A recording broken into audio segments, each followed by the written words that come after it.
Hey everybody. I'm super excited. Okay, so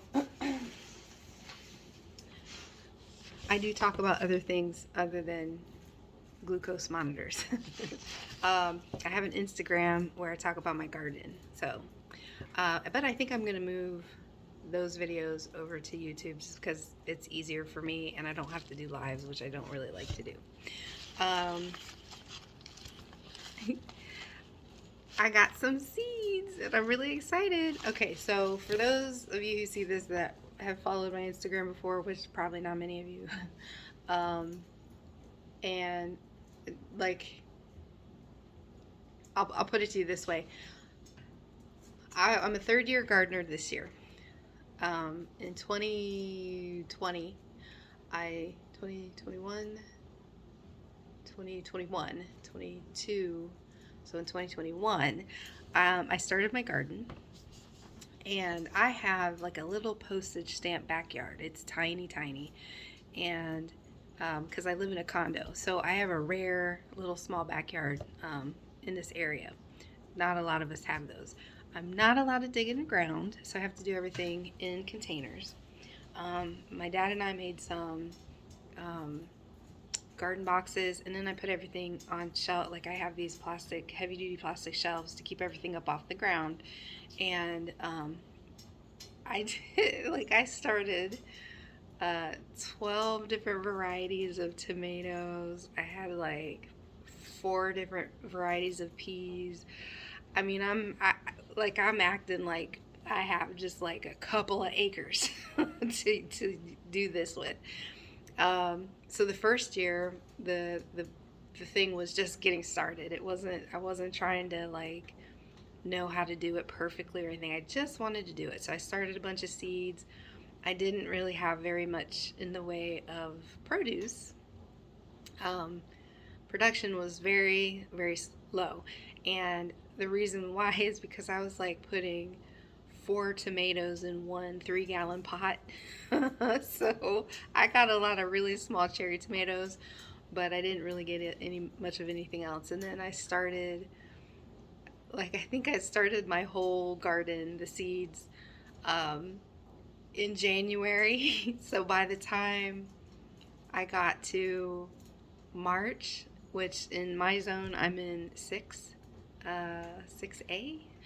Right on the edge of 6A, 6B. So some places tell me I'm A, some tools tell me I'm B. So I'm not really sure. I'm just six.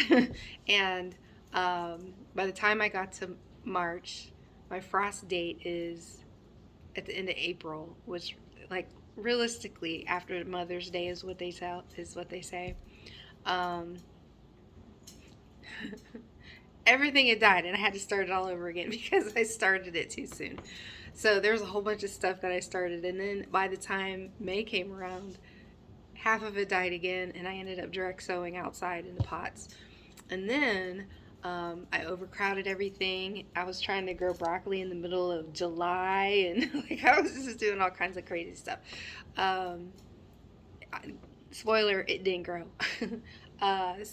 But it was super fun and it was absolutely beautiful. Like it was lush and green and really pretty, and I was so proud of my first time garden.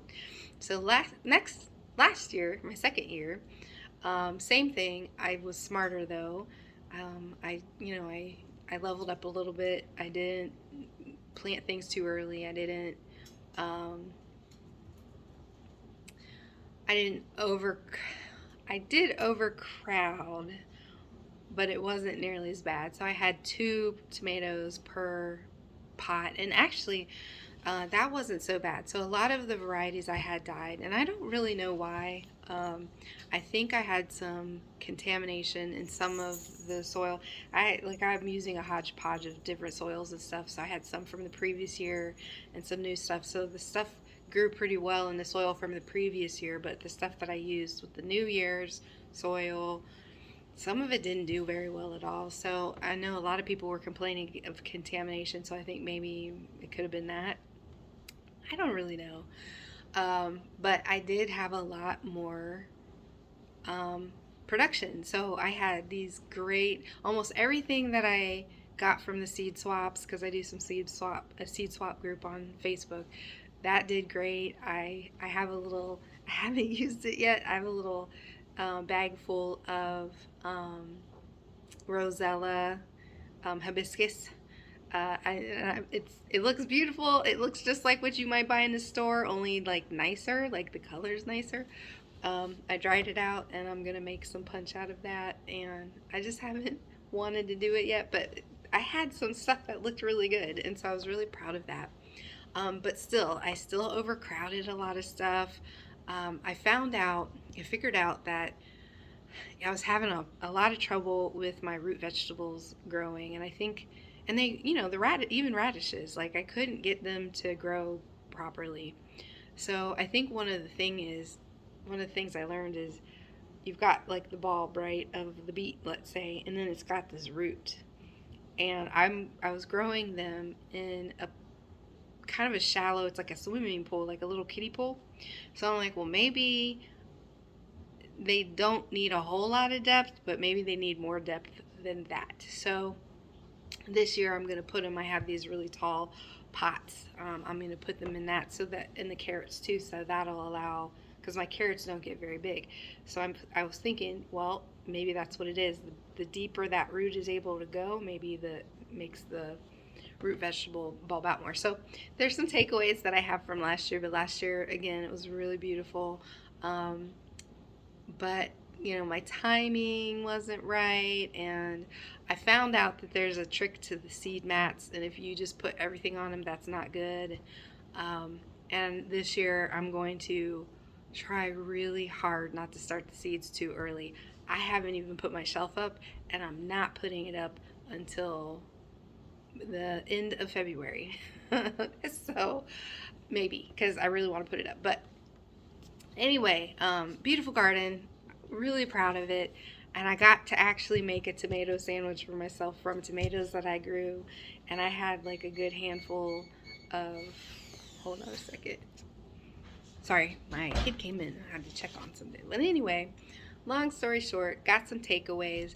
This year's goal is going to be grow a lot less. I don't need to have a couple hundred of plants in this backyard. So I'm going to really limit myself, and I'm going to try to plant in a way that is going to give these plants as much room as possible, with also trying to cram as much as I can reasonably in the space that I have. So to that end, if things go my way, I'm going to get 1 or 2 more green stalks and a base for the one I have, because I don't have a base. And then I'm going to get some, well, I have like a zillion pots and stuff already. So, but I did order a few little seeds. I have a whole bunch of seeds, so, but I did go through a lot of them last year. So I felt like, okay, this year I'm just really going to try to grow things that I really want to try, or like that I know that I like. So instead of having like 8 to 10 different varieties of melons and squashes and stuff, I know that I eat zucchini, so I'm gonna have that. And I wanted to try a patty pan or something, so I'm limiting it to just a few varieties that make sense in my space. So anyway, I ordered from 3 different places, and then there's a couple more that I'm just going to pick up on the fly. And I think I'm going to do my herbs this year. I'm just going to buy them already started. For some reason, I think it has something to do with, I don't have a great backyard for this. Like I have awesome audacity because I'm almost completely west facing. I have like a little swatch along my fence that gets a lot of good light, and other than that, the whole thing is just complete shade. So but I did get some seeds, so I'm going to show you what I got. So of course, when you get Baker's Creek, if you spend enough, they give you some free. I tried this last year. It was not good, but I know what I did wrong. I was growing it, and it got hot and it bolted. So it wasn't sweet. It didn't taste. It tasted terrible. If anybody's tasted lettuce that didn't get to be cold, sometimes it's not very good. It's kind of bitter. So this tasted real bitter. I'm gonna try it again because it says on the back that it should be a spring crop or a fall crop, indicating it needs to have a cold period to sweeten up probably. So there's that. So I watch James Prigioni whenever he puts out a video and his cute little puppy, and he said that one of his favorite tomato was the blue creamberry. So you know what? I'm gonna try it. They look really pretty, don't they? Now this just sounded cool, and the description was cool, and it's like a smaller version of a bigger one. This one's called the Candy Roaster. And it's a squash, and it looks cool, and it sounds delicious, and I think this is something that I can do in one of my bigger pots. So I went ahead and got some of those. I love this dahlia mix. I had 2 dahlias come up in bloom, and my God, they were gorgeous. I'm gonna see if I can get a nice little, I have this tire where I can plant stuff in the middle. I'm going to see if I can get one of those these to grow in that. And then a lot of people talk about the dragon tongue beans are really tasty. I want to try growing cowpeas, so I got these red River cowpeas. And then I got these black turtle beans because I am forever trying to figure out how to grow some black beans because that's what I eat the most in terms of beans. And these, they almost did really well last year, but I had something to eat them. So this year I have a plan for that. And this is my Baker Creek haul. So I always have really good luck with their seeds. Their seeds are always really good. I think the one I'm looking most forward to is the blue creamberry and the squash. What is it called again? The Candy Roaster. It looks amazing. Anyway, I've got 2 other little small orders coming in, and when those come in, I'll show you what I got, and I'll show you how I do my seed swap stuff. Anyway, take care. Have a great day. Bye.